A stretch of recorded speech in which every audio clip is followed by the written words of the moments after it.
In the center of Manhattan, between skyscrapers, neon lights, and endless traffic, stands one of the busiest transportation buildings on Earth.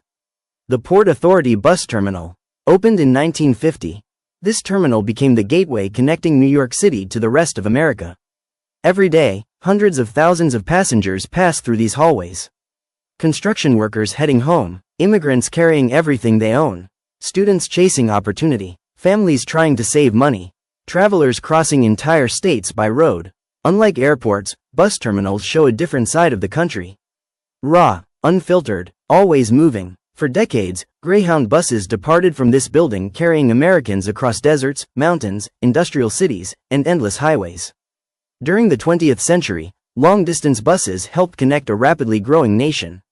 And even today, despite airplanes, high-speed highways, and modern technology, people still come here searching for movement. Because for many Americans, the bus remains one of the last affordable ways to cross the country.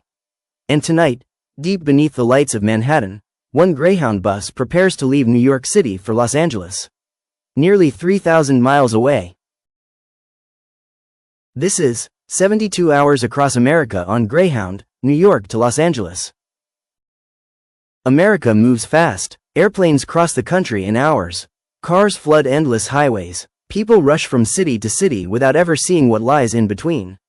But there is still one journey that moves differently. A machine carrying ordinary people across an entire continent.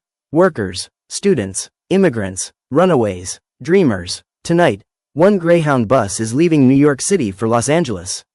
Nearly 3,000 miles away. A journey that officially takes around 60 hours, but in reality becomes something much larger. Transfers, delays, overnight terminals, missed connections. For many passengers, this trip becomes a 72-hour crossing of America itself. This is not luxury travel. This is America at ground level.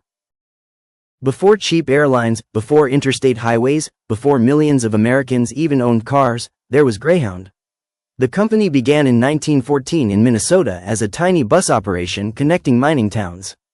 But America was exploding outward. Factories boomed, cities expanded, workers migrated west searching for opportunity. And Greyhound expanded with them. By the 1930s and 40s, Greyhound had become one of the largest transportation systems on Earth. Silver buses crossed deserts, mountains, forests, and endless plains. For ordinary Americans, the bus represented possibility. A cheap ticket could mean a new job, escape from poverty, or an entirely different life. Soldiers rode Greyhound during World War II. Migrants used it during the Great Migration. Students crossed states searching for education. At its peak, Greyhound connected nearly every major American city. And eventually, one route became legendary. New York City to Los Angeles. A coast-to-coast crossing through the heart of America. The first hours feel industrial. New Jersey flashes by in refinery lights and endless truck traffic. Container ports, warehouses, oil storage tanks. This is one of the busiest economic corridors on Earth. Then Pennsylvania arrives. The highways begin climbing into the Appalachian Mountains. Outside the windows, dark rivers, steel towns, freight trains, and abandoned factories. The Greyhound rolls toward Pittsburgh, a city once powered by steel and smoke. For generations, places like this built America's bridges, railroads, and skyscrapers. Inside the bus, passengers begin adapting to survival mode. Headphones on, necks bent awkwardly against windows. Phone screens glowing silently in the darkness. At 2 in the morning, the first major station stop arrives. Passengers stumble into fluorescent terminal light. Coffee machines buzz, vending machines hum, televisions flicker overhead. This hidden overnight world exists across America. Most people never see it. Morning arrives somewhere in Ohio. Outside, flat farmland stretches endlessly. Cornfields, water towers, truck stops, gas stations. The dense East Coast has disappeared. Now begins the American Midwest. The Greyhound moves west through Columbus, then Indianapolis. This region forms the logistical backbone of the United States. Millions of tons of cargo and food move through these highways every day. And then, the transfers begin. Unlike flights, long-distance Greyhound travel rarely stays on one bus. Passengers often change buses multiple times during the journey. At major hubs like Indianapolis, St. Louis, or Dallas, travelers rush through crowded terminals trying not to miss connections. Some transfer windows last only minutes. Miss one connection, and the entire trip can collapse into overnight delays. Yet somehow, the system keeps moving west.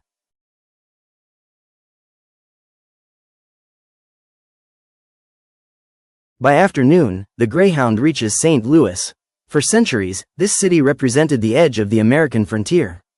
Beyond here once lay wilderness, deserts, mountains, unknown territory. The Gateway Arch still stands beside the Mississippi River as a monument to westward expansion. For settlers in the 19th century, crossing beyond this point meant entering the unknown. And in many ways, this Greyhound journey continues that same movement. Only now, the covered wagons have become diesel engines. The road west continues. As the Greyhound enters Oklahoma and Texas, America begins to feel enormous. The roads stretch perfectly straight for miles. The sky becomes massive. Truck stops appear like isolated islands surrounded by empty land. Hours pass with almost nothing visible except grassland, freight trucks, and distant oil pumps. This is America's logistical backbone, the land of highways and movement. The Greyhound operates continuously, day and night. Drivers rotate, passengers sleep upright, fast food wrappers pile up. This is not glamorous travel. It is transportation in its rawest form, and for many Americans, it remains essential. This is where the journey becomes unpredictable. Greyhound's official schedule might promise around 60 hours. Reality is often different. Transfers become the defining experience of long-distance bus travel in America. A missed connection can strand passengers overnight in unfamiliar cities. Delays stack on top of delays. Some terminals close overnight. Some passengers wait until dawn beneath fluorescent lights. Yet despite everything, people keep riding. Because for many Americans, Greyhound remains one of the cheapest ways across the country. And unlike airports, the bus reveals a different America. An America rarely shown in tourism ads.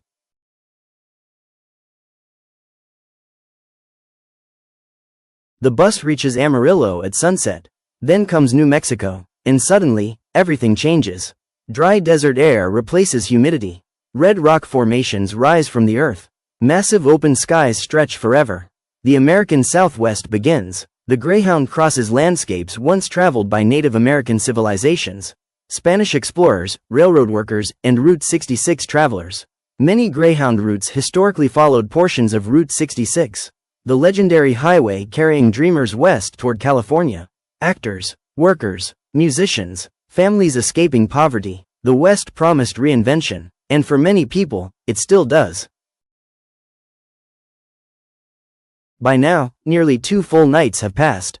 Passengers sleep in fragments. Backs ache, phones die, time becomes blurry, yet the scenery becomes even more dramatic. Arizona arrives with giant cacti and endless desert valleys. Mountains glow orange beneath the rising sun. The Greyhound cuts through Phoenix, one of America's fastest growing cities. Long-distance bus travel exists in contradiction. It is exhausting, yet deeply human. Passengers share chargers, watch each other's luggage, help strangers find transfer gates. For many low-income Americans, the bus remains essential. And finally, California. The Mojave Desert stretches endlessly beside the highway. Dust storms move across distant hills. Joshua trees stand against the desert sky.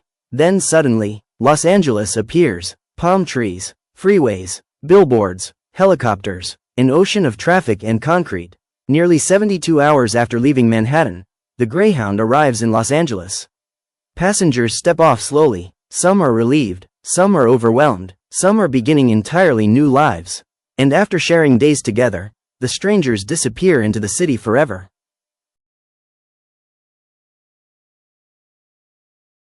America celebrates speed, fast cars, fast flights, fast lives, but buses reveal another version of the country.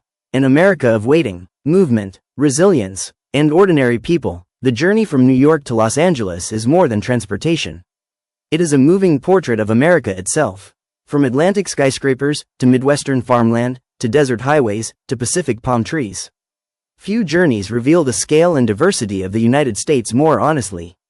And every night, beneath fluorescent station lights somewhere in the country, another Greyhound engine starts again. Still carrying America westward. And every night, beneath fluorescent station lights somewhere in the country, another Greyhound engine starts again. Passengers board carrying backpacks, blankets, unfinished stories, and uncertain futures. The doors close. The diesel engine growls to life. And once again, America begins rolling westward through the night. For more journeys across highways, borders, cities, and the hidden routes that connect the world, subscribe to Route King. Because every road has a story. And we're just getting started.